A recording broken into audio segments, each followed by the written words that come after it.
Bismillahirrahmanirrahim. Hadis ke 161. Nama lafadhi Ista'inu ala nisa'i ngene ku bil orang. Ista'inu amriyo petulung sira kabeh ala nisa'i ing atase pira-pira wong wadon. Bil aura kelawan siti sandangan. Maksudnya wanita ini jangan dimanja beli baju. Lah iso mudoai. Ini wanita ini kadang enggak paham. Suka beli baju. Padahal suaminya itu lebih suka dia tidak pakai baju. Fa inna ihdahunna setune salah suci nisa idza kasurat nalikane akeh opo siyabuha pakaiane nisa. Kenapa wanita itu kok pakaiannya jangan dibelikan banyak-banyak? Sebab kalau pakaiannya banyak wa ahsanatan bagusaken sapa nisa zinata ing apa pahese nisa ajabah mongko gawaaken ing nisa opo al khuruju metu. Kenapa wanita ini jangan dibelikan baju? Karena wanita ini kalau bajunya banyak, aksesorisnya banyak, dia akan jadi senang pergi gitu loh. Kalau betul lambine anyar mejeng terus. Makanya kata Rasulullah SAW, hendaknya perempuan-perempuan ini jangan diberi baju banyak-banyak gitu loh.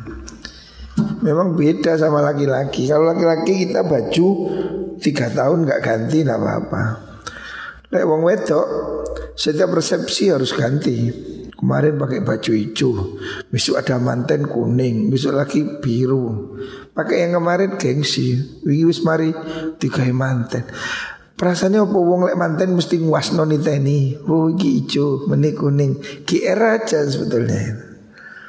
Semua orang ini sudah sibuk dengan urusan dirinya sendiri. Cuma kita aja yang gengsi ya. Baju yang sudah dipakai resepsi besok nggak mau pakai lagi, harus ganti. Sehingga perempuan ini bajunya bisa sak truk sak lemari kalau dituruti ya. Nek nuruti sandangan wong wedok, wah, ya jebol bandari rek. Makanya kata Rasulullah SAW, wanita ini jangan dituruti teman-teman gitu. Jadi kalau soal beli baju, jangan banyak-banyak dibeliin. Karena apa? Semakin banyak bajunya, wanita ini semakin suka jalan-jalan, semakin suka pergi ya.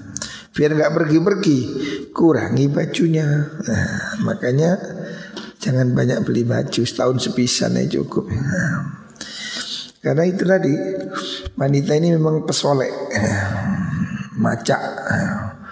Ya kalau mau cantik memang ya mahal ya. Artis-artis itu cantik memang biayanya mahal. Nek sing murah yo udaan beras itu murah. Make up mahal. Makanya wanita ini semakin sosialita biayanya semakin mahal karena tasnya mahal. Tasnya perempuan itu ada yang satu tas harganya 700 juta. Bayangkan, tas 70 juta biasa, 30 juta umum. Jadi sosialita perempuan ini mahal. Tas itu Hermes 1 miliar 700 juta. Tas tok. Padahal di sini kangkung gak sedang. Tas kecil isinya cuma dompet 0,5 M. Sampai ada persewaan tas. Jadi wanita ini demi gengsi supaya tasnya ganti-ganti, itu ada persewaannya. Sehingga sekarang bawa tas kuning, besok tas hijau, besok tas menceng, besok tas embuh, modelnya banyak ya. Ini kalau dituruti aksesorisnya ini nggak habis-habis. Makanya Apa kata Rasulullah sallallahu alaihi wasallam? Hendaknya kamu kendalikan ya, istainu ya. Kendalikan istrimu itu bil ura, dengan sedikit pakaian. Ura itu makna asalnya muto. Jadi biarin dia nggak keluar itu, jangan dikasih baju. Jadi gengsian, baju yang kemarin gengsi dia, nggak mau. Ini umum ini, begitu itu. Wanita ini setiap resepsi ganti baju, malu. Kemarin sudah dipakai resepsi, pakai lagi, malu. Padahal resepsi kemarin yang lihat cuma berapa orang. Dari berapa orang itu ya nggak semua merhatiin kalau bajunya kuning. Banyak orang yang resepsi itu lebih memperhatikan hidangannya. Enak nggak sih soto nih? Nggak ngeliatin bajumu gitu. Kita aja yang banyak gengsi ya. Makanya jangan banyak-banyak. Istainu beliau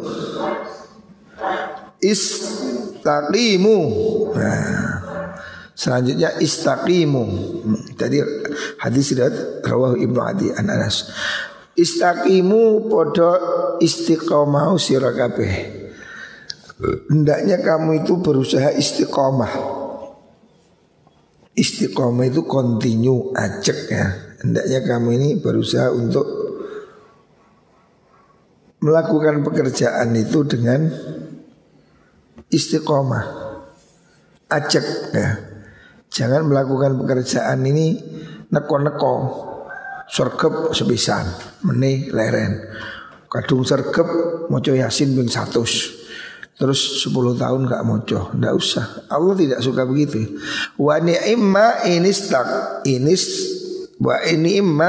anistaqamtum. Wa ni'ma lan iku sak bagus-bagusi. Alangkah baiknya. Anistaqamtum apabila kamu istiqomah. Lamun istiqomah sapa sira kabeh ya. Kalau kamu istiqomah itu alangkah bagusnya gitu loh. Bacaan fathah hamzah ya, anistaqamtum begitu. Wa ni'ma anistaqamtum. Anta yentoh nah gitu. Kamu lebih baik kamu itu amalan itu istiqomah ya. Tidak perlu banyak-banyak, yang penting pekerjaan itu istiqomah. Setiap hari baca Yasin 1 kali, tapi rutin. Itu lebih bagus daripada 50 kali tapi tidak rutin ya. Makanya dalam sebuah riwayat Rasulullah SAW itu merasa berat itu ya memang istiqomah itu ya. Rasulullah diperintah fastaqim kama umirta ya. Di dalam riwayat Ibnu Abi Hatim, setelah turunnya ayat fastaqim kama umirta itu Rasulullah hampir tidak pernah tertawa. Nah, karena dengan perintah istiqomah itu membuat beliau sangat concern ya. Pekerjaan istiqomah itu berat. Makanya disebutkan al istiqomah itu khairum min alfi karamah. Istiqomah itu lebih baik daripada 1000 keramat ya. Lebih bagus demikian. Wa khairu a'malikum utawi luwih bagus pira-pira amal sira kabeh iku as-sholatu sholat. Amalan terbaik itu sholat ya. Amalan terbaik bagi kita itu sholat ya. Ada lagi baca Quran, yaitu melihat situasinya. Tetapi dalam hadis ini Nabi menyarankan istiqomah itu khususnya ya sholat. Jangan sholat neko-neko ya. Hendaknya sholat itu dijaga dengan betul ya. Jamaah kata. Walan yuhafidhu adal wudu'i illa kullu mu'minin. Wala yuhafidhalan orang rekso alal wudu'i ingatasi wudu sapa illa mu'minun angin wong kang beriman ya. Orang yang beriman itu indikatornya ya. Indikator kesempurnaan iman apabila orang itu selalu berwudu ya. Ini hadis ini menunjukkan tentang kemuliaannya sholat ya. Orang punya wudu itu kan untuk melakukan sholat. Jadi maka disebutkan tanda indikator orang punya iman itu selalu melakukan wudu ya, selalu berwudu. Makanya jaga wudu kita ya. Artinya dengan jaga wudu dia otomatis pasti jaga sholat ya. Hadis riwayat Al-Khatib an Abi Hurairah. Istaghfiru min qawli la haula wa la quwwata illa billah. Rasul mengatakan istaghfiru, ngakeh-ngakeh nosiro, hendaknya kamu perbanyak ya. Min qawli la haula wa la quwwata illa billah. Perbanyak ucapan la haula wa la quwwata illa billah. Ini hendaknya menjadi wiritan kita setiap hari ya. La haula ini banyak sekali faedahnya. Termasuk kemarin disebutkan kanzun min kunuzil jannah. Jadi termasuk nanti simpanan deposito ya. Ada hadis lain itu tanaman di surga ya. Ini akan terjadi banyak kebaikan kalau kita mengucapkan la haula wala quwwata illa billah. Karena apa? La haula wala quwwata ini adalah bentuk dari penyerahan total seseorang pada Allah Subhanahu wa taala. La haula tidak ada rekayasa ya, tidak ada kekuatan berbuat menghindar dari maksiat wala quwwata, dan tidak ada kekuatan berbuat taat illa billah. Artinya kita ini memasrahkan hidup sepenuhnya hanya Allah yang bisa ya. Kebaikan kita tidak bisa melakukan. Kalaupun kita bisa lakukan, itu semata atas pertolongan Allah Subhanahu wa taala. Fa innahu tadfa'u, fa innahu sudah kalimat la haula wala quwwata, fa innaha sudah kalimat la haula wala quwwata illa billah, iku tadfa'u bisa nolak tis'atan ing songo wa tis'ina lan 90 apane baban lawangi minad durri saking bahaya. Jadi ucapan la haula wala quwwata illa billah itu bisa menolak 99 bahaya ya. 99 ini angka terbesar. Artinya bukan hanya itu ya, banyak hal yang bisa ditolak dengan faedah mengucapkan la haula wala quwwata illa billah. Salah satunya atau 99 kali itu adalah 99 itu ungkapan globalnya ya. 99 pintu bahaya. Apakah cuma 99? Kalau 100 ya 100 juga ya. 99 itu ungkapan dari kata nilai tertinggi kan, 99. Di atasnya itu kan 100 jadi 0, 100. Artinya mengucapkan la haula wala quwwata illa billah akan membantu kita menolak ya, menghindar dari berbagai macam kesulitan hidup ya. Kesulitan ekonomi, penyakit, pandemi, apapun ya. Ini akan diatasi dengan kita memperbanyak ucapan la haula wala quwwata illa billah. Adnaha utailuhi andabe minimalnya dari tis'an wa tis'ina iku alhamu susah. Minimal adalah kesusahan. Artinya kalau kita memperbanyak la haula wala quwwata illa billah, hidup ini akan banyak solusi ya. Hidup ini kan semakin hari semakin banyak problem. Ini ekonomi problem, ini ada problem apa?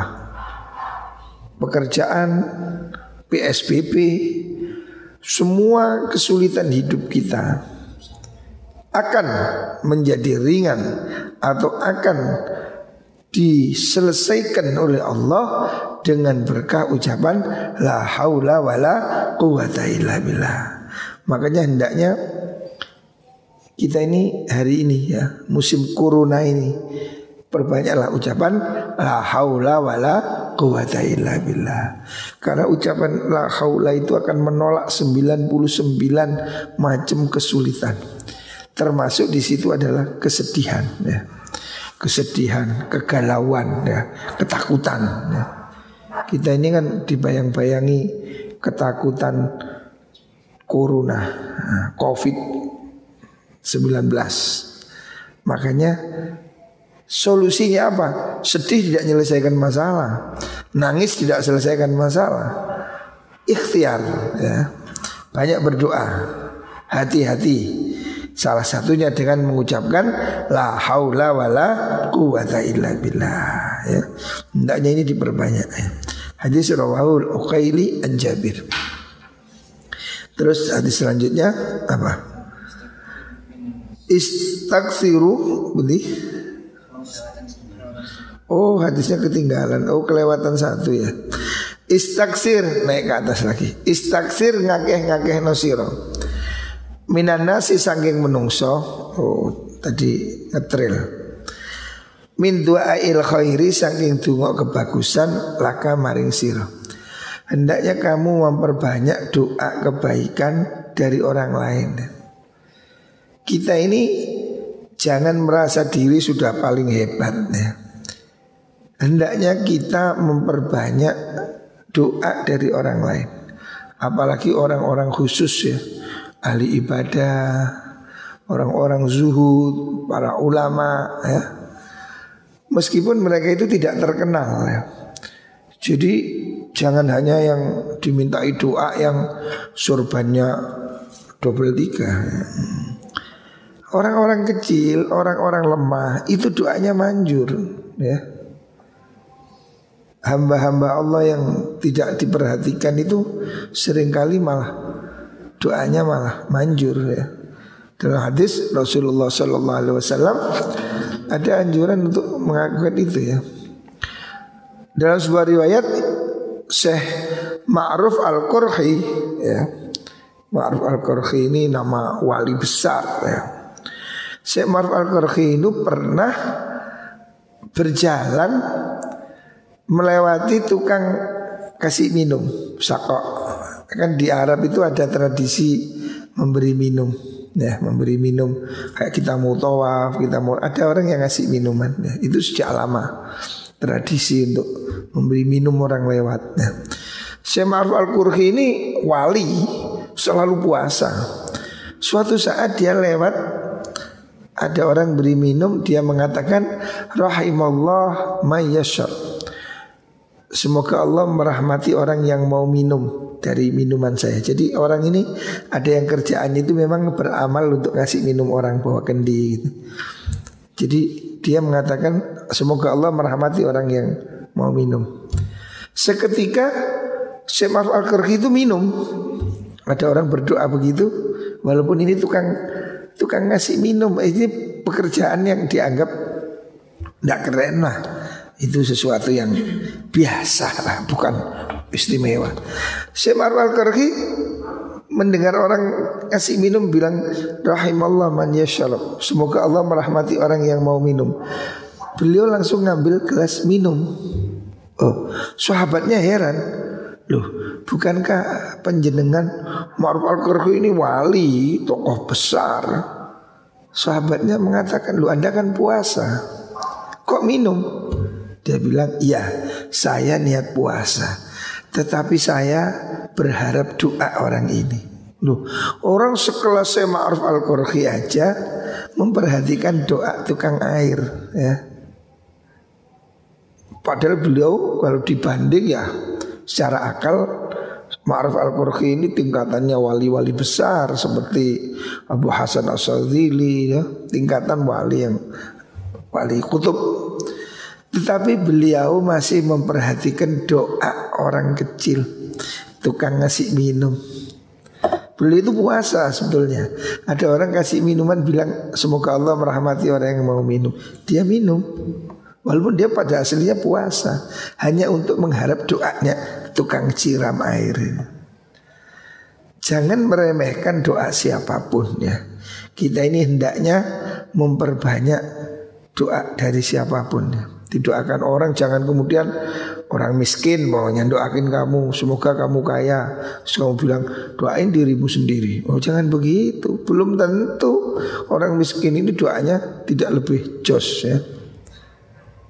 jangan meremehkan siapapun ya. Kita tidak tahu ya, siapa yang doanya manjur kita tidak tahu. Seringkali mungkin orang-orang yang begitu itu malah doanya lebih didengar oleh Allah Subhanahu wa taala. Fa innal abda sudine kawula seorang hamba iku layadri ora weruh sapa abad, karena orang ini tidak tahu. Ala lisani man ing atase lisane sopone wong, kita tidak tahu doa yang manjur doanya siapa ya. Yustajabu den sembadani sapa lahu mengkono-mengkono man au yurhamu utawa den welasi sapa wong gitu. Jadi kita tidak tahu apakah doa kita ini dikabulkan atau tidak. Dan kita tidak tahu di antara kita siapa yang doanya paling manjur. Makanya kalau ada orang mendoakan aminono gitu lah ya. Ada kadang orang itu kelihatan gembel ya. Farubba as'as akbar lau aqsama 'alallahi la abarru. Kata Nabi, banyak orang itu yang kelihatan gembel, lusuh, tapi kalau dia minta pada Allah pasti diberikan ya. Itu ada riwayat begitu dari Abu Hurairah, hadis bahwa ada orang itu kelihatannya gembel, remeh, tapi doanya dikabulkan Allah. Sama dengan yang dilakukan oleh sahabat Umar ketika dia minta didoakan kepada Uwais Al-Qarni. Rasulullah SAW memberi kabar ada orang doanya manjur namanya Uwais Al-Qarni di Yaman. Sampai suatu saat dicari oleh Umar, dicari Sayyidina Ali, ditanyakan siapa Uwais Al-Qarni di Yaman itu, doanya manjur apa kiai-kiai? Bukan. Uwais Al-Qarni itu katanya orang Yaman yang ditanya, kamu tahu Uwais Al-Qarni? Iya. Kenapa, siapa? Uwais Al-Qarni itu orang yang kalau datang gak ada yang nyapa, kalau pergi gak ada yang nyari. Artinya orang yang gak berarti. Ya kelas pasukan kuning umpamanya ya, orang yang tidak bergengsi sama sekali. Tapi itu loh doanya malah manjur. Sehingga Nabi menyuruh carilah orang namanya Uwais Al-Qarni, itu doanya mustajab. Loh, Uwais Al-Qarni ternyata bukan tokoh, bukan kiai yang kerubung-kerubung, bukan. Wali yang diakui Kanjeng Nabi itu Uwais Al-Qarni. Itu sama sekali bukan orang terkenal ya. Uwais Al-Qarni itu orang yang sangat berbakti pada ibunya. Allah beri karomah ya. Makanya kita tidak tahu siapa yang doanya manjur ya. Jangan remehkan doa orang kecil. Rawahul Khatib an Abi Hurairah. Istausu bin nisa'i khairan. Selanjutnya kata Rasulullah sallallahu alaihi wasallam, istausu bin nisa'i khairan. Nah, ini hadis pernikahan biasanya. Kalau nikah orang ini selalu dikatakan begitu. Istausu bin nisa'i khairan. Maksudnya istausu amriyo wasiat sira kabeh. Istausu itu artinya terimalah wasiat. Maksudnya Nabi itu berwasiat kepadamu ya, pada orang yang hadir waktu itu. Nabi berwasiat, Nabi berpesan, hendaknya kamu terima wasiat saya. Istausu ya. Nabi memberi kamu para laki-laki nasihat, wasiat. Tentang apa? Bin nisa'i, tentang perempuan. Kawan piro-piro wong wadon khairan ing bagus. Nabi selalu ngingetin supaya kamu berbuat baik pada para perempuan ya. Maksudnya pada istrimu, bukan istri orang ya. Berbuatlah baik kamu pada pasanganmu ya. Istausu bin nisa'i khairan. Kenapa wanita ini harus selalu diberi nasihat ya? Hendaknya kamu selalu gitulah caranya pada pasanganmu. Kenapa? Fa innal mar'a khuliqat min dal'in a'waja. Kenapa? Fa innal mar'a, karena perempuan Itu khuliqat. Kalau dimaknai Indonesia begini, itu khuliqat diciptakan siapa imro'ah dan tadi akan sopo imro'ah ya. Min dilain kalau jamaknya saking piro-piro iko wekas. Iko wekas tulang rusuk maksudnya awaja kang bengkong. Wanita itu diciptakan dari tulang rusuk yang bengkok. Wanita itu diciptakan dari tulang rusuk. Tahu tulang rusuk ya. Tulang rusuk ini namanya rusuk. Tulang dada ini lah. Kamu tahu tulang ini kan bengkok toh. Lalu tulang ini kenceng lah ya apa lah kayak robot. Nah, tulang rusuk kita kan bentuknya begini lah. Tulang dada inilah tulang rusuk. Tulang rusuk ini bengkong. Kalau nak tulang rusuk kenceng, nak kayak robot. Nah, tulang rusuk bengkok. Wanita itu diciptakan dari tulang rusuk. Kenapa? Tulang rusuk kamu tahu di mana tempatnya tulang rusuk? Sini loh, tulang rusuk ini. Ya. Dari tulang rusuk, bukan dari tulang kaki. Jadi wanita itu bukan diciptakan dari tulang kaki untuk diinjak, dan bukan diciptakan dari tulang kepala untuk dijunjung-junjung. Tapi wanita itu diciptakan dari tulang rusuk yang dekat dengan hati. Kan hatimu ada di sini. Artinya wanita itu diciptakan dari tulang rusuk yang dekat dengan hati untuk dicintai ya. Dekat dengan tanganmu untuk apa? Dilindungi ya. Tuhan ini kasih ibarat luar biasa. Jadi wanita itu harus dijaga, dilindungi ya. Bukan dari kaki untuk diinjak, bukan dari kepala untuk disunjung ya. Wong wedok disundung wah ya ndati ya. Tapi harus dijaga. Dia diciptakan dari tulang rusuk. Dan tulang rusuk itu bengkok. Tidak ada tulang rusuk kencang. Pasti bengkok.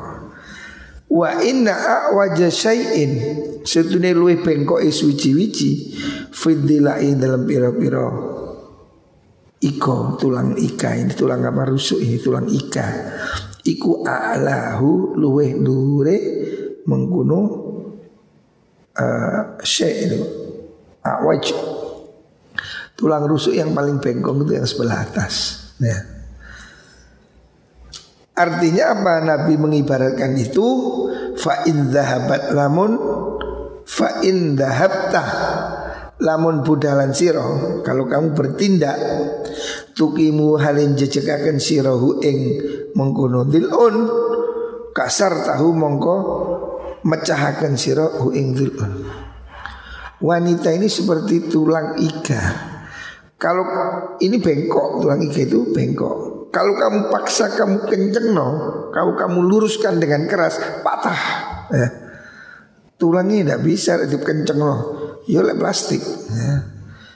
Tulang iga tidak terbuat dari karet ya. Tulang. Artinya wanita ini pada prinsipnya memang bengkong ya. Tidak lurus, bengkok. Tapi kalau kamu luruskan dengan keras, patah. Ya seperti itulah perempuan. Kalau kamu kasar dikit, puri ya. Purian, ngambekan, jekotan. Ini suatu yang wedok nih. Coba orang wedok sentak yo, cucu, kayak curut ngono hari ini. Wasnoe suka. Wanita ini kalau kamu kasari, patah dia. Ya, tidak bisa dikasar. Ya. Tapi wa intarok tahu kalau dibiarin, ya bengkong. Nah, ya pancet aja, delutur nah. Wong bengkok, artinya bengkok itu kan nggak jejak, nggak lurus. Diluruskan patah, dibiarin bengkok. Nah, wa in budiwau tarok tahu kalau kamu tinggalkan, kamu biarin bengkok. Yu yam lazal lam yazal awaj, dia akan terus bengkok. Lam yazal mengko ora leren-leren sapa imro'ah iku wajah bengkok. Kalau kamu biarkan dia akan terus bengkok. Artinya dia tidak jadi baik ya. Wanita itu memang punya kecenderungan untuk bengkok ya. Hura-hura, suka begini, suka begitu yang tidak bagus. Tapi kalau kamu paksa lurus dia akan patah. Kalau kamu biarkan ya bengkok terus, ya daldul terus, ya tambah mengong, tambah delondong. Makanya fastausu bin nisa'i khairan. Solusinya fastausu mongko amrih wasiat sira kabeh bin nasi kelawan bin nisa'i kal pira-pira wong wadon khairan ing bagus. Makanya kamu harus terus berusaha memperbaiki dengan baik-baik. Ya. Jadi wanita ini tidak bisa dibiarkan. Kalau kamu biarkan, ya dia akan terus begitu. Ya. Kecenderungan perempuan itu bengkok. Ya. Suka hal-hal yang negatif ya dalam tanda kutip. Maka dia harus selalu diberi nasihat, diarahkan pelan-pelan. Kalau kamu kerasi patah, kalau dibiarin bengkok, gimana? Ya harus diatur ya. Ritmenya kamu sebagai suami laki-laki, kamu harus bisa mengendalikan itu. Makanya menurut Al-Quran ya, Allah mengatakan dalam Al-Quran, wallati takhafuna nusyuzahunna fa'idhuhun. Nah, solusi dalam rumah tangga kalau terjadi perempuan ini mau nusyus, tidak taat, maka solusinya adalah fa'idhuhun, beri dia nasihat. Harus ada komunikasi yang baik antara suami istri. Karena wanita ini gak bisa dibiarin. Kalau kamu biarkan sakarpe, yo gak sembahyang subuh, turu ae yo gak masak, yo gak sembayang, yo gak lapo-lapo, melungker koyo garangan koyo terenggiling. Ya dia jadi rajin itu karena kamu dorong, ayo tangi subuh kukai, ayo masak, ayo begini, maka dia jadi baik. Tapi kalau wanita itu kamu biarin, suka-suka kamu, yo kedaten kon dadi babune bisa non. Artinya kamu akan menjadi hidup susah. Kamu akan susah kalau kamu tidak bisa mengendalikan istrimu. Itu hidupmu akan menderita betul. Makanya Al-Quran mengatakan ar-rijalu qawwamuna 'alan nisa. Laki-laki itu harus bisa jadi pemimpin. Kalau laki-laki ini gak tegas, opo jari sing wedok, hancur sudah. Itu namanya demokrasi banci. Sing wedok dadi lanang, sing lanang dadi wedok. Wah, ada. Kebahagiaan itu harus pada porsinya. Ar-rijalu qawwamuna 'alan nisa ya. Laki-laki harus bisa menjadi pemimpinnya, penanggung jawabnya, maka dia harus berusaha untuk mengarahkan. Ini solusi Al-Quran ya. Fa'idhuhun, beri dia nasihat, kasih tahu, sering diberi pengertian. Tapi kalau dikasih tahu kok si bandel aja, wahjuruhunna fil madaji, diemin ya, jangan dibiarin, diemin biar dia ngerti. Jadi sopo, jarno telung dino, biarin dia garing. Solusi kedua, kok didiemin masih bandel, wadribuhun, pukul. Al-Quran boleh kan kok mukul itu. Sebagai apa? Sebagai jalan terakhir. Karena wanita ini kadung bandel, diomongi gak kena, dinengi gak kena, ya terpaksa harus dipukul. Memang kelasnya sapi. Kalau gak bisa diomongi digepuk. Sapi diomongi, ayo maju le, gak gelem, gepuk, pok, ayo maju, maju. Ada tipe yang sudah kelas bandel ya, memang harus dipukul ini. Ya, tapi tidak boleh dilukai. Itu Al-Quran. Al-Quran mengatakan begitu. Ya ini sama dengan hadis ini. Karena wanita itu pada ininya ada bengkoknya, harus diluruskan terus. Caranya bertahap. Jangan langsung dikampleng. Bojomu keliru didik, kampleng. Keliru didik, tinju, ayo pencut. Tahapannya itu ada, kasih nasihat, ajak bicara gitu loh.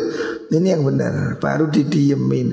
Baru jalan terakhir, pancen wis kudu arek wedok wis kurang ajar gitu, omongi kok tambah ngablak, ayo perlu dikasih pelajaran. Nah, tapi yo ojo dikepuk mek pacul yo mate. Ya maksudnya itu sebagai bentuk pendidikan terakhir. Memang kudu kadang kudu dikasar gitu loh. Tapi jangan bukan berarti apa dilukai, tidak. Maksudnya ini supaya dia pada posisi yang sudah sulit ya terpaksa harus ada tindakan yang cukup gitu loh. Kan obat ini melihat penyakit. Oh kalau penyakitnya dosis rendah ya dosis rendah. Jangan orang sih harusnya dosisnya rendah dikasih yang keras yo gak kuat ya. Bahaya dikai belungan, kelolotan. Ini kan dosisnya masih ASI ya, maka harus ASI dulu lah ya. Maka Al-Quran beri tahapan-tahapan itu ya. Artinya bukan berarti Al-Quran menyuruh kekerasan, tidak. Itu jalan terakhir. Kalau memang istri itu sudah sedemikian bandel, perempuan ini sedemikian bebel, terus diomongi enak-enak kok angel, memang ya itu cenderungan itu. Kandani pisan pintu kok delewer, ya, harus didiemin, jangan disapa, biarin dia, biar ngerti. Tapi kok sudah didiemin, sudah diomongin, sih puanjet aja, panjang wis iki muka badak iki, repot ya. Pertama dipukul itu, ya. Tapi tidak boleh mukul wajah ya. Ojo dikuampel nih. Jangan. Maksudnya pukulan itu hanya dalam arti untuk mencegah dia supaya tidak keterlaluan gitu loh. Ini resep ya. Karena mempertahankan rumah tangga ini lebih penting. Kalau orang nggak boleh dipukul apa dicerai, kan lebih jelek.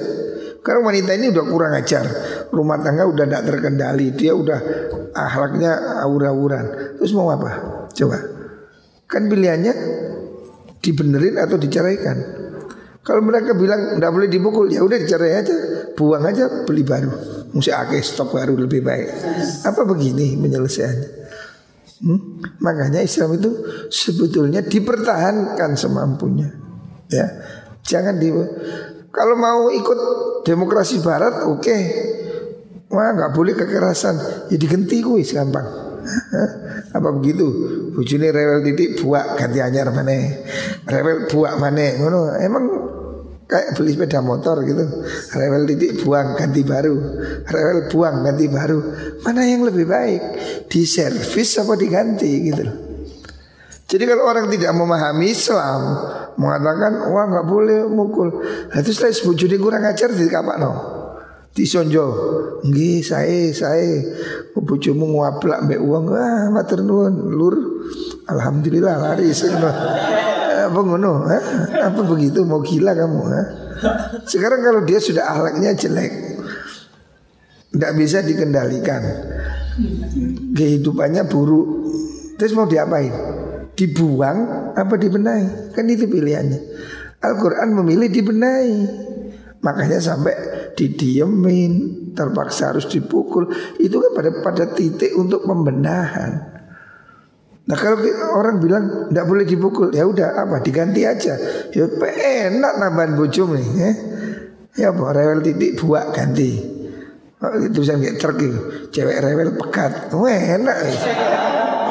Iso oleh seket sing lanang itu. Kan itu kan lebih buruk lagi. Sing lanang enak rek, wong lanang masih umur 70 saya baju rek. Lek wong wedok, Masya Allah berat ya. Tapi kalau laki-laki banyak peluang. Makanya sebetulnya Islam itu mengajarkan supaya rumah tangga itu tenang, tertib. Makanya suami diberi kendali untuk mengatur istrinya. Nah kalau tidak begitu ya nggak ada rumah tangga baik. Sekarang kalau wanita itu akhlaknya buruk, terus suaminya nggak ngatasi, apa yang terjadi? Islam bolehkan cerai, iya karena apa? Sebagai jalan terakhir. Nah kalau sudah rumah tangga kayak neraka panas, setiap hari berantem, untuk apa bertemu? Ya bisa aja. Nah, itu solusi. Sekarang kalau orang agama lain mengatakan tidak boleh cerai, nah, terus untuk apa tidak cerai tapi suaminya punya pacar lagi, istrinya punya pacar lagi? Emang rumah tangga apaan itu? Kan lebih baik bisa cari pasangan sendiri-sendiri gitu. Nah ini solusi Islam ya. Rawahu Syekhani, hadis riwayat Imam Bukhari Muslim an Nabi Hurairah. Hadis selanjutnya asri'u bil jenazah. Asri'u aki-aki sirah bil jenazati kelawan jenazah. Hendaknya kamu mempercepat jenazah, pemakaman maksudnya ya. Fa in taku sholihatan fa khairun tuqaddimuna. Fa in taku lamun ono sapa jenazah iku sholihatan bagus. Kalau mayatnya itu mayat orang baik, fa khairun mongko iku kebagusan tuqaddimuna kang ngajokaken sira ha ing mengkono salihah ilahi maring jenazah ilahi ha ing jenazah ilahi maring khair. Artinya kalau kamu jenazahmu itu jenazah baik, dipercepat itu akan menyenangkan dia, karena dia akan semakin cepat dapat nikmat. Tapi wa intakulamun ono sopo jenazah iku siwa zalika sakliyane mengkono salihah. Sebaliknya kalau jenazah itu jenazah orang yang jelek, ya lebih baik segera dilepas daripada ngerepoti. Fasarun mongko iku Allah tadauna kang nyelehaken sirahu ing syar andrika bukum sanging pira-pira pundak sira kabeh. Jadi intinya pemakaman ya. Kalau ada orang mati sebaiknya segera dimakamkan, nggak usah nunggu 2 hari 5 hari ya. Kalau ada orang mati segera dikubur ya. Karena apa?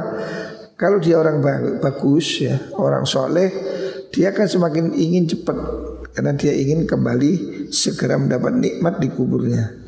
Sebaliknya kalau dia bukan orang yang baik, ya untuk apa ditahan-tahan ya, sedang dipendem aja. Arwahus Syekhan ya Nabi Hurairah.